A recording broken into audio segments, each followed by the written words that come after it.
ISO preparatini deganda ko'pincha ohak g'oh oltin gugurt eritmasi nazarda tutiladi. Mo'l hosil uchun men ISO preparatini tavsiya qilaman. Bu juda yaxshi ishlaydi. O'zbekistonda ISO preparati deganda ko'pincha ohak oltin gugurt eritmasi, ya'ni lim sulfur, tarkiban kalsiy polisulfid nazarda tutiladi.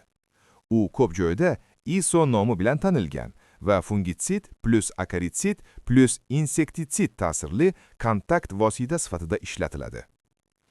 ISO nima? Bu ohak, kalsiy birikmalari va oltin gugurt asosida tayyorlanadigan suyuq eritma bo'lib, amalda kalsiy polisulfid shaklida bo'ladi. Ta'siri asosan kontakt, teksa ishlaydi, ya'ni zararkunanda yoki kasallik manbai ustiga tushganda kuchli ta'sir ko'rsatadi. Oddiy tilda, ISO bu bog'larda qishdan chiqqanda ko'p ishlatiladigan, zararkunanda va ayrim kasalliklarning qoldiq manbalarini kamaytiradigan kuchli eritma. Qanday muammolarga qarshi ishlatiladi? ISO ko'pincha quyidagilarga qarshi qo'llaniladi. Hudud va ekinga qarab. Qishlab qoladigan zararkunandalar, tuxum, lichinka, qoldiq bosqichlari, qobiq ostida yashirinadigan turlar. Kanalar, akarlar, ayniqsa bog'larda muhim. Ba'zi qo'ziqorin kasalliklarining qishlovchi bosqichlari, infeksiya manbaini kamaytirish. Muhim. ISO ko'proq profilaktika va sanitariya ishlavi sifatida kuchli, ya'ni mavsum ISO preparatining kuchli tomonlari, afzalliklari. 3 xil yo'nalishda ishlashi. Fungitsid plus akaritsid plus insektitsid. Bog'da mavsum boshida tozalash effekti beradi. Infeksiya va qishlovchi zararkunanda bosimini kamaytiradi.